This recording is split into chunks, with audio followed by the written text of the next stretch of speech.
વલસાડના પારડી નજીક national highway પર વિચિત્ર અકસ્માત સર્જાયો। પૂર ઝડપે પસાર થઈ રહેલા ટ્રકે કાબુ ગુમાવતા ટ્રક સર્વિસ રોડ કુદાવીને એક ગેરેજમાં આવી ગયો હતો। અકસ્માતમાં ગેરેજમાં પંચર બનાવી રહેલા મોહમ્મદ આફરોઝનું ઘટના સ્થળે જ મોત થયું, જ્યારે અન્ય એક યુવકને ઈજા પહોંચી। બનાવ બાદ આસપાસના લોકો એકત્રિત થઈ ગયા હતા।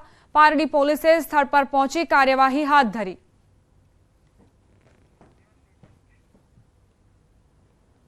समाचार जूनागढ़ प्राप्त थई रह्या छे। जूनागढ़ में सोशल मीडिया थकी युवक हनी ट्रेपनो शिकार बन्यो। जूनागढ़नी युवतीए राजकोटना युवकना न्यूड फोटा अने विडियो उतारी धमकी आपी 25 लाखनी मांगणी करी हती। भोग बननार युवके जूनागढ़ पोलीसमां फरियाद करता 4 लोकोनी पोलीसे धरपकड़ करी। युवक अने युवती व्हाट्सएपना माध्यमथी एकबीजाना संपर्कमां આવ્યા હતા। युवतीए युवकने एक રહેણાંક વિસ્તારમાં બોલાવી ન્યૂડ ફોટો અને વિડિયો લઈ લીધા બાદ પૈસાની માંગણી કરી। युवके 7 लाखना हप्ता आपवामां आवशे तेवुं समाधान थयुं हतुं। आ टोळकीए युवकना हाथमां रहेली 40,000 सोनानी वींटी लई लीधी हती। पोलीसे हीना वाढेर, नरसिंह ठुम्मर, राहुल परमार अने हीना वीरडियानी धरपकड़ करी વધુ कार्यवाही शरू करी।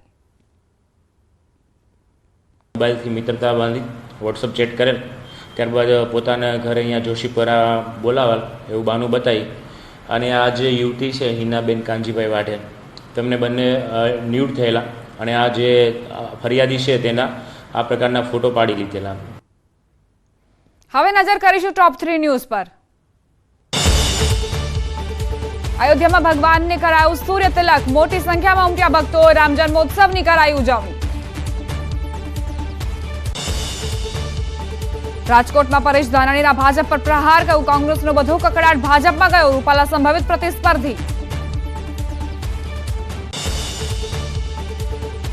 रामनवमी शोभा यात्रा में ललित वसोयानो अनोखो अंदाज। तलवार रास और ढोल वगाड़ता नजरे पड़्या।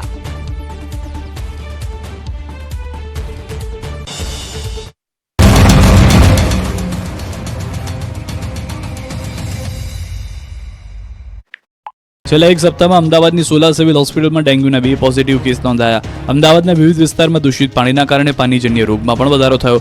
અમદાવાદના પશ્ચિમ ભાગમાં આવેલી સોલા સિવિલ હોસ્પિટલમાં છેલ્લા એક સપ્તાહ દરમિયાન ઓપીડીમાં કુલ 9,726 કેસ નોંધાયા, જ્યારે તેમાંથી 850 દર્દીઓને વધુ સારવાર અર્થે હોસ્પિટલમાં ભરતી કરવાની ફરજ પડી।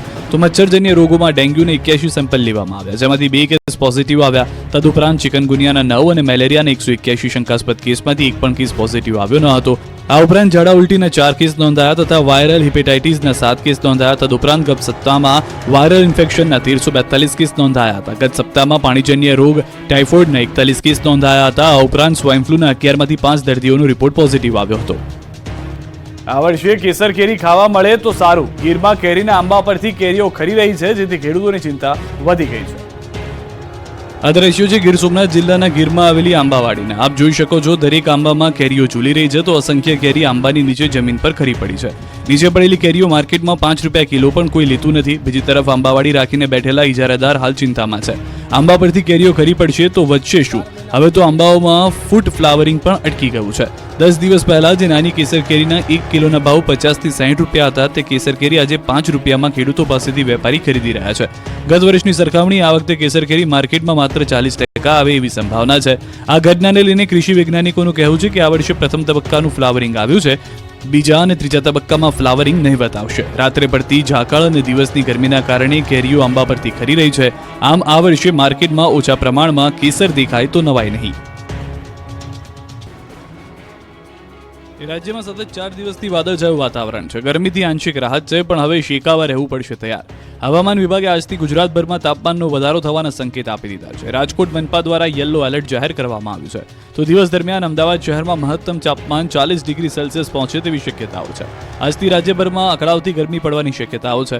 હવામાન વિભાગના મતે જૂનાગઢ, પોરબંદર અને કચ્છના કેટલાક વિસ્તારમાં ભારે ગરમી પડવાની આગાહી છે। રાજકોટની વાત કરીએ તો છેલ્લા ઘણા સમયથી તાપમાન સતત વધી રહ્યું છે। હાલ તાપમાનનો પારો 41 ડિગ્રીને પાર થતાં જ મનપાના આરોગ્ય વિભાગ દ્વારા યલો એલર્ટ જાહેર કરાયું છે। તેમજ આરોગ્ય અધિકારી દ્વારા હીટવેવથી બચવા માટેના સૂચનો જાહેર કરવામાં આવ્યા છે, જેમાં લોકોને તડકામાં બહાર નીકળતી વખતે સાવચેતી રાખવા જણાવ્યું છે। તેમજ કોઈ પણ પ્રકારની તબિયત બગડે તો તરત જ મનપાના આરોગ્ય કેન્દ્ર અને સિવિલ ખાતે સંપર્ક કરવા અપીલ કરવામાં આવી છે। રાજ્યમાં સંભવિત હીટવેવની અસર સામે આગોતરા આયોજન માટે સીએમના અધ્યક્ષ સ્થાને બેઠક યોજાઈ। 8 વિભાગોને સાંકળીને સરકારે એક્શન પ્લાન તૈયાર કર્યો છે।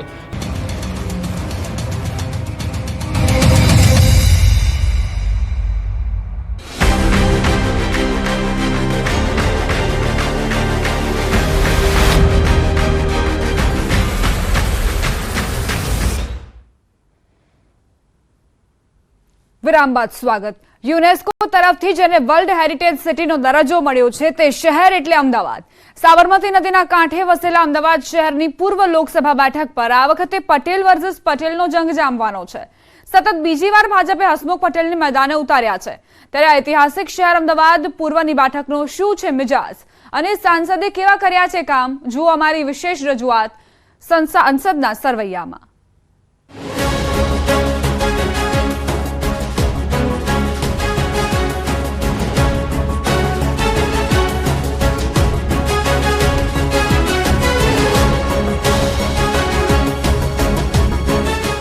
લોકસભાની ચૂંટણીના મતદાનને હવે ગણતરીના દિવસો જ બાકી રહ્યા છે. ત્યારે ગુજરાતમાં સૌથી મહત્વની ગણાતી અમદાવાદ પૂર્વની બેઠક પર આ વખતે ખરાખરીનો જંગ જામવાનો છે. હાઈ પ્રોફાઇલ બેઠક ગણાતી આ બેઠક આમ તો ભાજપનો ગઢ માનવામાં આવે છે. આ બેઠક પર 1989 થી સળંગ 35 વર્ષ ભાજપનો દબદબો રહ્યો. આ બેઠક પરથી લોકસભાની 2014ની ચૂંટણીમાં ફિલ્મ અભિનેતા પરેશ રાવલ લડ્યા હતા અને જીત્યા હતા. 2019ની લોકસભાની ચૂંટણીમાં ભાજપના ઉમેદવાર તરીકે હસમુખ પટેલની 61.76% મત સાથે વિજય બન્યા હતા, જેમાં તેમને 7,49,834 મત મળ્યા હતા. આ બેઠક તેમણે 4,34,330 મતના માર્જિનથી પ્રાપ્ત કરી હતી. કોંગ્રેસના ગીતા પટેલને હરાવ્યા હતા. આ બેઠક પર ફરી એકવાર ભાજપે હસમુખ પટેલ પર જ વિશ્વાસ મૂક્યો હતો, તો સામે કોંગ્રેસે હિંમતસિંહ પટેલને મેદાનમાં ઉતાર્યા છે. પાટીદારોનો ગઢ કહેવાતી અમદાવાદ પૂર્વની લોકસભા બેઠકમાં મોટા ભાગે ગ્રામ્ય વિસ્તારો તેમજ અમદાવાદ જિલ્લાનો સમાવેશ થાય છે.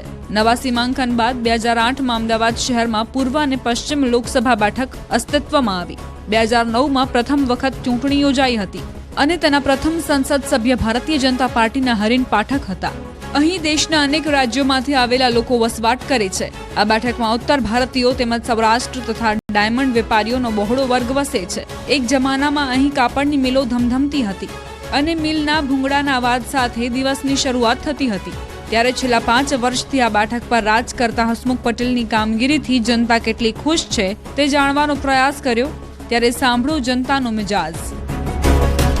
कि हमारे जो सांसद है जैसे घर जैसा परिवार जैसा इंसान है, वो बहुत ही यानी कि हम कभी भी यानी कि कोई काम का भी बोलेंगे तो वो कभी ना नहीं बोलते हैं और हमेशा हमारे साथ में रहते हैं और हमारे वार्ड में रहते हैं. हमारा जैसे कि आरसीसी रोड का था, जैसे कि पानी की लाइन का है, गटर की लाइन का है, ये जो भी यानी कि समस्या का है वो तुरंत हल करते. वो आप संतुष्ट है आपके सांसद से काम से? हम बहुत संतोष है. અને એમનું કામ બહુ જેન્યુન છે.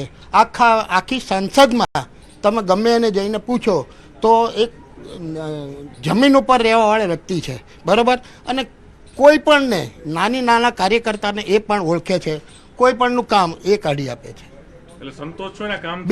બિલકુલ સંતોષ છે, એટલે જ એમને રિપીટ કરવામાં આવ્યા છે. કામ બહુ સારું છે અને ગમે ત્યારે એ લગભગ 5 વર્ષની અંદર ઘણી વખત અહીંયા આવી ચૂક્યા છે બધી જગ્યાએ.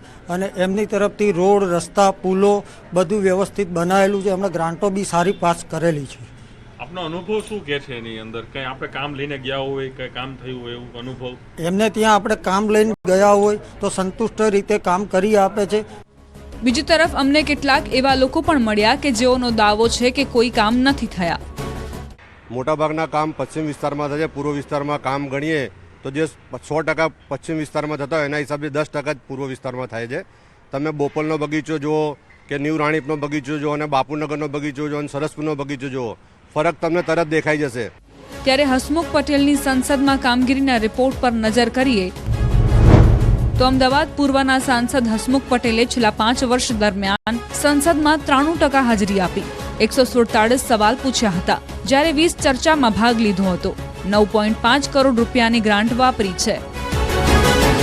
ત્યારે આ બેઠક પર જ્ઞાતિ સમીકરણ અને મતદારોની વાત કરીએ તો અમદાવાદ પૂર્વના મતદાર ક્ષેત્રમાં કુલ 20,10,350 મતદાર છે, જેમાં 10,52,968 પુરુષ મતદાર છે, જ્યારે 9,57,269 સ્ત્રી મતદાર છે, તો 113 અન્ય મતદાર છે. અમદાવાદ પૂર્વ લોકસભાની બેઠક પર વોટ બેંકનું સમીકરણ ઘણું રસપ્રદ રહ્યું છે. ત્યારે જાતિગત સમીકરણ વિશે વાત કરીએ તો પાટીદાર 17%, વણિક 6%, ઓબીસી 16%, દલિત 17%, મુસ્લિમ 9%, બ્રાહ્મણ 8%, રાજપૂત 9% અને 21% અન્ય જાતિના મતદારો છે. અમદાવાદ પૂર્વની બેઠક પર આવતી વિધાનસભા બેઠક પર નજર કરીએ તો અમદાવાદ પૂર્વ લોકસભા બેઠકમાં ગાંધીનગર દક્ષિણ, દહેગામ, વટવા, નિકોલ, નરોડા, ઠક્કરબાપાનગર અને બાપુનગર વિધાનસભા બેઠકનો સમાવેશ થાય છે.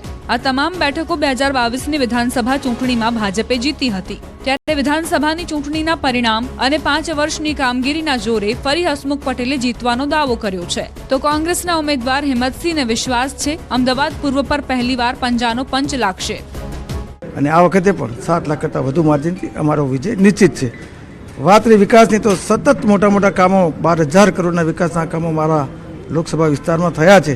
એમાં સૌથી વિશેષ ખારીકટ કેનાલ ઉપર જે આરસીસી રોડ બની રહ્યો છે, એનાથી આવનારા દિવસોમાં ત્યાં પરિવહન તો સરળ બનશે જ, સાથે સાથે એક કોમર્શિયલ લાઇફલાઇન વિકાસ થશે અને એનાથી યુવાનોને રોજગારી પણ મળવાની છે. લોકોને જે જીવન જરૂરિયાતની જે મૂળભૂત જે જરૂરિયાત છે એનાથી આજ દિન સુધી ભાજપનું શાસન રહ્યું છે અને વંચિત રહ્યા છે લોકો, ના શિક્ષણની કે ના આરોગ્યની. અને તમે જુઓ છો છાપાઓમાં પણ આવે છે, મીડિયાઓમાં પણ આવે છે કે એમનું જે વહીવટી તંત્ર છે મહાનગરપાલિકાનું, ઉભરાતી ગટર ને પોલ્યુશનનું પાણી આજે નિકોલ જેવા વિસ્તારમાં કે જે સમગ્ર વિસ્તાર સોસાયટીઓનો છે ત્યાં 6 મહિના સુધી લોકો ટેન્કરોથી કે પાણીના બોટલોથી પાણી મંગાવીને પાણીના કેરબાઓથી લોકો ચલાવી રહ્યા છે. આ બેઠક ભાજપની પરંપરાગત બેઠક ગણાય છે. જો કે આ વખતે બંને ઉમેદવાર પાટીદાર છે, એટલે આ મતદાતાઓ કઈ તરફ વળે છે તે જોવું રહ્યું.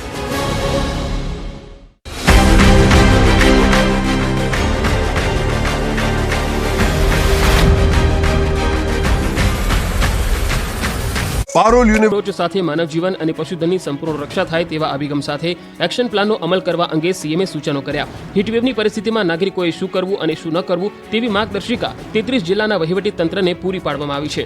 બીજી તરફ મલ્ટીપર્પઝ સાયક્લોન સેન્ટર કાર્યરત કરવા, સેવાભાવી સંગઠનોને છાસ અને ઓઆરએસ વિતરણ જેવા રાહત કાર્યમાં જોડાવા, હીટ સ્ટ્રોકના દર્દી માટે હોસ્પિટલમાં સ્પેશિયલ બેડ તૈયાર કરવા, પ્રવાસન સ્થળોને બપોરના સમયમાં બંધ રાખવા સહિતના સલામતી અને સાવચેતીના પગલાં માટે જરૂરી પ્રબંધ કરવામાં આવ્યા. રાજ્યમાં અગનજ્વાળા વરસી રહી છે. કાળઝાળ ગરમીનો હીટસ્ટ્રોક ન થાય તે માટે સરકાર દ્વારા એક્શન પ્લાન પણ બનાવાયો છે. મોટાભાગના શહેરમાં ગરમીનો પારો 40 ડિગ્રીને પાર થઈ ગયો છે. ત્યારે વડોદરાના ગોત્રીથી લક્ષ્મીપુરા તરફ જવાના રોડ પર ડામર પીગળ્યો. ધૂમધકતા તાપે કોન્ટ્રાક્ટરની પોલ ખોલી નાખી. રોડની હલકી ગુણવત્તાએ ઉઠાવ્યા અનેક સવાલ. ગરમીમાં રસ્તા પરનો ડામર પીગળી જતા અકસ્માતનો ભય સેવાઈ રહ્યો છે. વાહન ચાલકો જીવના જોખમે અવરજવર કરતા નજરે પડ્યા હતા. લોકોને અટકાવવાની પણ કોઈએ દરકાર લીધી નહોતી. પીગળેલા રોડ પર તાત્કાલિક રેતી નાખવા રાહદારીઓએ માંગ કરી હતી. ગુજરાતવાસીઓ માટે સારા સમાચાર અંબાલાલ પટેલે આપ્યા છે. આ વર્ષે રાજ્યમાં કેવો વરસાદ પડશે તે અંગે અંબાલાલ પટેલે મોટી આગાહી કરી છે. હવામાન નિષ્ણાતના મતે 24 મેથી 4 જૂન વચ્ચે પ્રી મોન્સૂન એક્ટિવિટી જોવા મળશે, જ્યારે રાજ્યમાં 8 થી 15 જૂન વચ્ચે ચોમાસું વિધિવત રીતે બેસી જવાની વાત કરી છે. જૂનની શરૂઆતમાં અરબ સાગરમાં હલચલ જોવા મળશે. રાજ્યમાં ક્યાં કેટલો અને કેવો વરસાદ પડશે તે અંગે પણ અંબાલાલ પટેલે વાત કરી હતી, જેમાં દક્ષિણ ગુજરાતના ભાગોમાં આ વર્ષે સારો વરસાદ રહેવાની સંભાવના છે, તો જૂનાગઢના ભાગોમાં સારો વરસાદ રહેવાની શક્યતા છે. અમરેલી જિલ્લાના ભાગમાં સારો વરસાદની વકી છે. તો ઉત્તર ગુજરાતની વાત કરીએ તો બનાસકાંઠા જિલ્લાના ભાગોમાં સારો વરસાદ રહેશે. કચ્છ જિલ્લાના ભાગમાં પણ સારો વરસાદ પડશે. હાલ ગુજરાતમાં કાળઝાળ ગરમી છે. ગરમીનો પારો 40 ડિગ્રીને પાર થઈ ગયો છે. ત્યારે ઓગસ્ટ સપ્ટેમ્બર મહિનામાં ભરપૂર વરસાદ રહેવાની વાત અંબાલાલે કરી. દરિયામાં હવાનું હળવું દબાણ ઊભું થવાની પણ શક્યતા વ્યક્ત કરી છે. ક્ષત્રિયોના ઝંઝાવાતી વિરોધ વચ્ચે ભાજપના ઉમેદવાર પરસોત્તમ રૂપાલા આજે રાજકોટમાંથી ઉમેદવારી નોંધાવી દીધી. પરસોત્તમ રૂપાલાએ ઉમેદવારી ફોર્મ ભરતા પહેલા સવારે જાગનાથ મંદિર ખાતે દર્શન કર્યા હતા, જે બાદ તેમણે સમર્થન રેલી પણ યોજી હતી, જેમાં તેમની સાથે પૂર્વ મુખ્યમંત્રી વિજય રૂપાણી પણ જોડાયા. રૂપાલાને આ રેલીમાં મોટી સંખ્યામાં લોકોએ સાથ આપ્યો, જે બાદ તેમણે જનમેદનીને સંબોધન કર્યું. આ સંબોધનમાં તેમણે ક્ષત્રિય સમાજને ભાજપ સાથે જોડાવા માટે વિનંતી પણ કરી. જનમેદનીના સંબોધનમાં પરસોત્તમ રૂપાલાએ ક્ષત્રિયોને વિનંતી કરતા કહ્યું કે મંચ પર ઉપસ્થિત ક્ષત્રિય સમાજના અમારા આગેવાનોનું પણ હૃદયપૂર્વક આભાર માનું છું, એમનો ધન્યવાદ માનું છું. હું સમગ્ર ક્ષત્રિય સમાજને પણ વિનંતી કરવા મતનો છું કે અમારે આપ સૌના સાથની જરૂર છે. દેશના હિત માટે, રાષ્ટ્રના હિત માટે મોટું મન રાખીને ભારતીય જનતા પાર્ટીના સમર્થનમાં આપ સૌ પણ જોડાવો એવી નમ્ર વિનંતી કરી. રૂપાલાની રેલીમાં ભાજપના ક્ષત્રિય આગેવાનો પણ હાજર રહ્યા. વસંત મસાલા ક્ષત્રિય સંકલન સમિતિ પર પદ્મિની બાના ગંભીર આરોપ, કહ્યું સમાજને ગેરમાર્ગે દોરાયો, બહેનોનું કરાઈ રહ્યું છે અપમાન.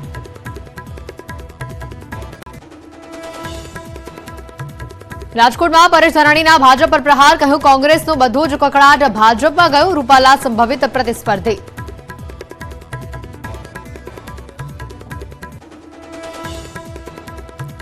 ઉનાળુ વેકેશનનો પરિપત્ર શિક્ષણ વિભાગે કર્યો સ્થગિત 6 મે થી 9 જૂન સુધી જાહેર કરાયું હતું વેકેશન.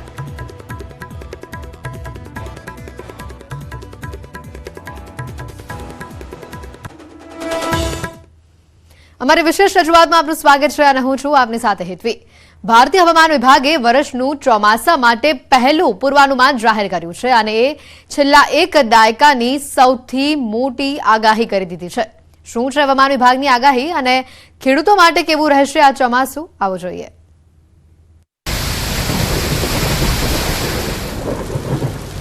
ચોમાસામાં ધમધોકાર પડશે વરસાદ. આ વખતે મન મૂકીને વરસવાના છે મેઘરાજા. ગુજરાત સહિત દેશભરમાં મેઘરાજા ગરજશે અને જોરદાર વરસશે પણ ખરા. એક દાયકા બાદ હવામાન વિભાગની આ સૌથી મોટી આગાહી છે.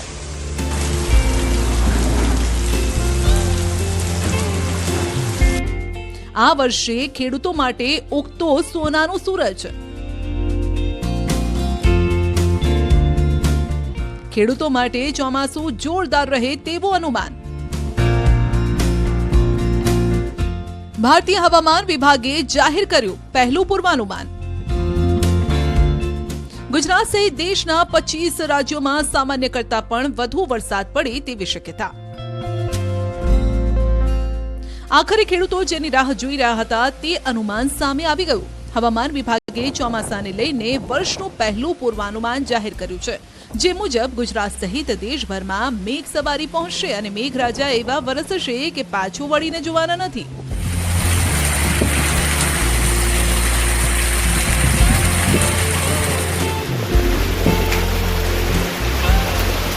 ભારતીય હવામાન વિભાગનું પૂર્વાનુમાન છે આ વખતે ચોમાસું ખેડૂતો માટે જોરદાર રહેવાનું છે, કારણ કે આ વખતે સામાન્ય કરતા વધુ વરસાદ પડે તેવી સંભાવના છે અને એ પણ 106%.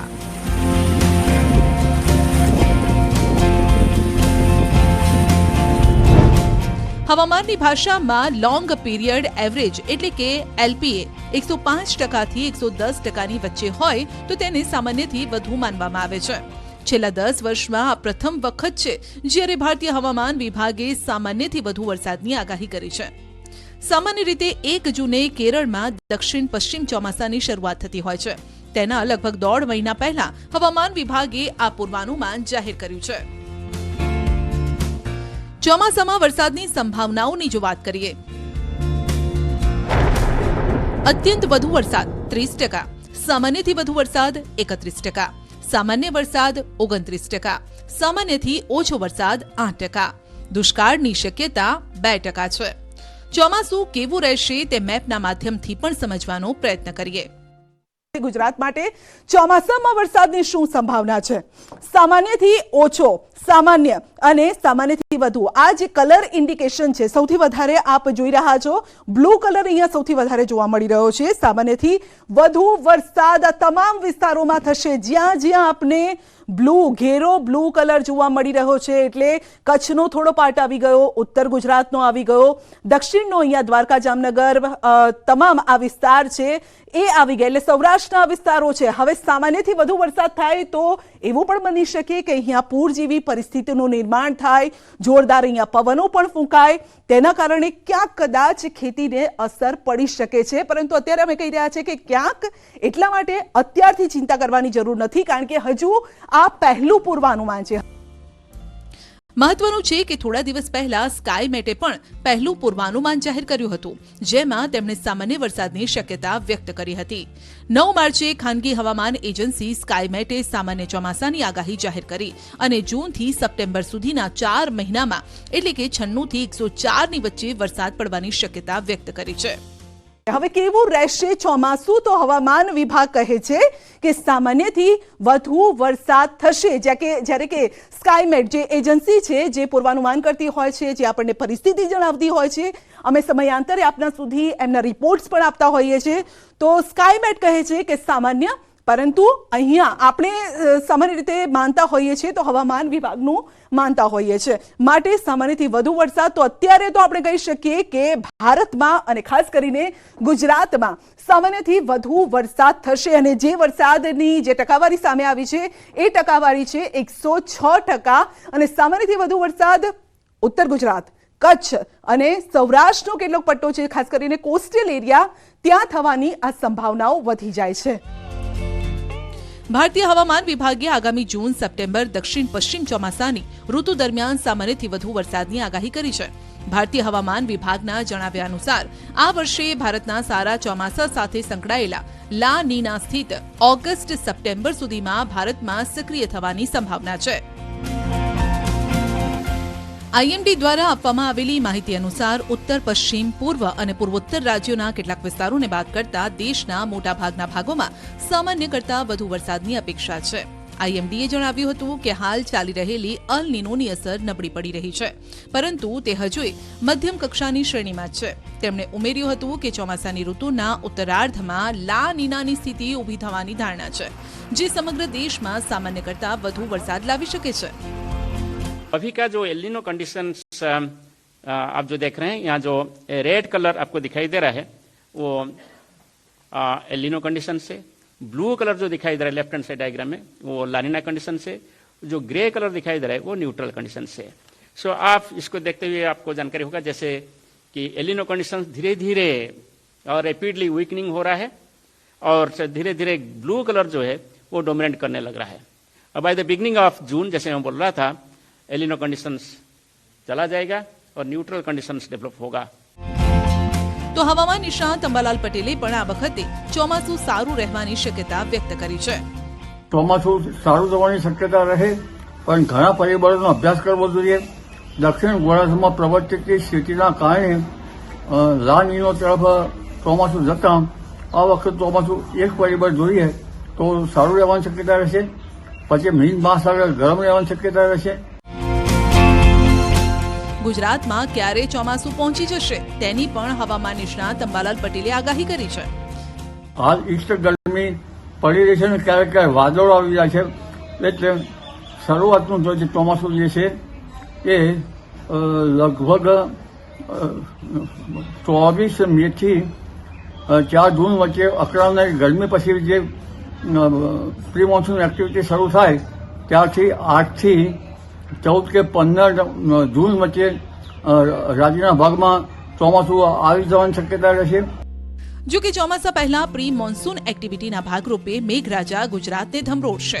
અંબાલાલ પટેલે પણ આગાહી વ્યક્ત કરી છે કે આગામી 18 થી 20 તારીખ સુધીમાં ગુજરાતના કેટલાય ભાગોમાં વરસાદ પડી શકે છે.